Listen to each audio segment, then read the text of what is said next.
প্রিয় BA fourth সেমিস্টারের ছাত্রছাত্রীরা, আজকে আমি যে বিষয় নিয়ে আলোচনা করব সেটি হচ্ছে তোমাদের যাদের পলিটিক্যাল সায়েন্স রয়েছে, জেনারেল পেপার CC4 বা GE4, এই সাবজেক্ট থেকে আমি তোমাদের গুরুত্বপূর্ণ আজকে স্টার মার্ক করা প্রশ্নগুলো বলে দেবো। তোমাদের একদম অধ্যায় ভিত্তিক কোন প্রশ্নগুলো তোমরা অধ্যায় থেকে ভালো করে দেখবে সে সমস্ত প্রশ্নগুলো আমি আজকে আলোচনা করব।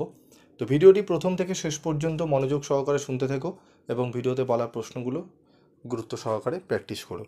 এবং তোমাদের যারা অনলাইন ক্লাস করেছো তোমাদের সিলেবাস কমপ্লিট হয়ে গেছে, শুধু তোমাদের স্টাডি মেটেরিয়াল রয়েছে SAQ, সেই নোটসটি আমি তোমাদের দিয়ে দেবো।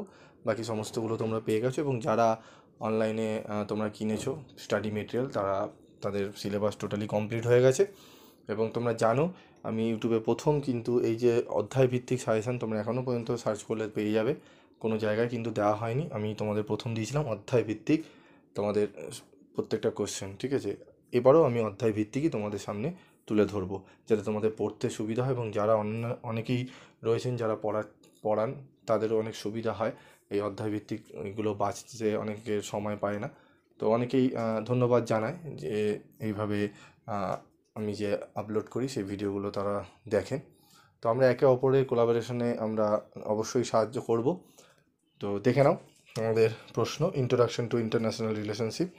কোশ্চেন পেপার আমাদের 15টা MCQ, 1 নম্বরের MCQ হবে না, SAQ হবে 1 নম্বরের ইচ, ঠিক আছে? দুটো কোশ্চেন 10 নম্বরে করতে হবে এবং 15 নম্বরে দুটি কোশ্চেন, যেরকম তোমরা থার্ড সেমিস্টারে দিয়েছো। তো দেখে নাও আমাদের 1 নম্বরে 15টি প্রশ্ন, 10 নম্বরের দুটি, 15 নম্বরের দুটি। 10 নম্বরের দুটি কোশ্চেন কমন পেতে এবং 15 নম্বরের দুটি কোশ্চেন কমন পেতে, মানে এখানে 30 এবং 20 50 নম্বরের কোশ্চেন কমন পেতে কোন কোশ্চেনগুলো দেখব।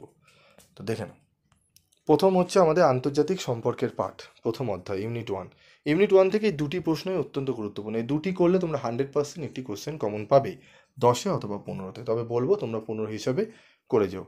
এবং এই দুটো প্রশ্নের উত্তরই আমি কিন্তু আলোচনা তোমাদের করে দিয়েছি। যদি ভিডিও না দেখে থাকো অবশ্যই তোমরা কমেন্ট বক্সে লিখে জানাবে, আমি তার লিঙ্ক দিয়ে দেবো, তোমরা দেখতে পারবে। প্রশ্ন হচ্ছে কি, আন্তর্জাতিক সম্পর্ক বলতে কী বোঝো? আন্তর্জাতিক সম্পর্কের প্রকৃতি ও পরিধি আলোচনা করো। আন্তর্জাতিক সম্পর্কের বিবর্তনের ইতিহাস বর্ণনা করো। ইউনিট 2, আন্তর্জাতিক সম্পর্ক আলোচনা তাত্ত্বিক দৃষ্টিভঙ্গি। আন্তর্জাতিক সম্পর্কে উদারবাদী দৃষ্টিভঙ্গিটি পর্যালোচনা করো, অথবা আন্তর্জাতিক সম্পর্কের উদারনৈতিক দৃষ্টিভঙ্গির বৈশিষ্ট্যগুলি আলোচনা করো। 2, আন্তর্জাতিক সম্পর্কের আলোকে নয়া উদারবাদের গুরুত্ব আলোচনা করো। আন্তর্জাতিক সম্পর্কের ক্ষেত্রে নয়া উদারনীতিবাদী তত্ত্বটি আলোচনা করো, অথবা দিয়ে, ঠিক আছে? এই দুটি প্রশ্ন কিন্তু স্টার মার্ক রয়েছে, 1 এবং 2। ইউনিট 2 থেকে এই দুটো প্রশ্ন পড়বে এবং উপরে দুটি প্রশ্ন। তাহলে আমি আশা করি তোমরা মডিউল 1 থেকে একটি 15 এবং একটি 10 কমন পেয়ে যাবে।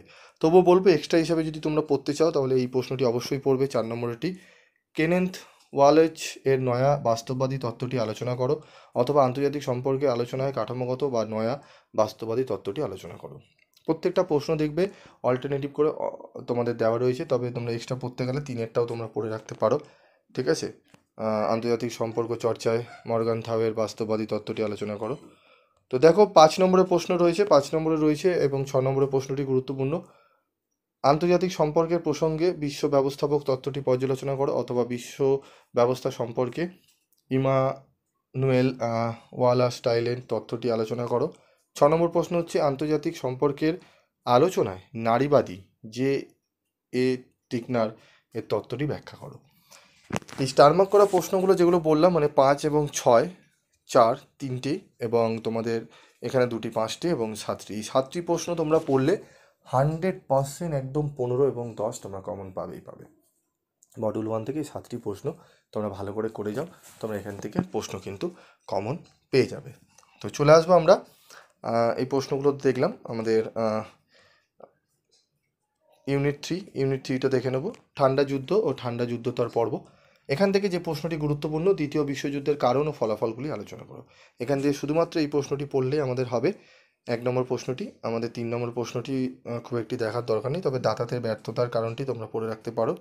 4 নম্বর প্রশ্নটি তোমরা একটু দেখে রাখতে পারো, যুদ্ধ পরবর্তী পর্বে এর উৎপত্তির কারণ আলোচনা করো বা ঠান্ডা যুদ্ধের প্রকৃতি আলোচনা করো, ঠিক আছে?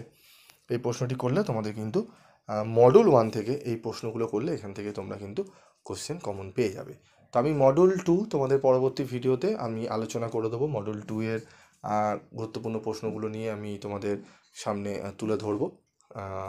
তোমরা এগুলি ভালো করে অনুশীলন করো, এবং যদি তোমাদের হয়ে গিয়ে থাকে সমস্ত প্রশ্ন তাহলে কমেন্ট বক্সে লিখে জানাবে যে আমাদের স্যার মডেল 2টিও দিয়ে দিন, আমরা প্র্যাকটিস করতে থাকি। অবশ্যই আমি দিয়ে দেবো। আজকের মতো এটুকুই, দেখা হচ্ছে পরবর্তী ভিডিওতে। সকলে ভালো থেকো, সুস্থ থেকো।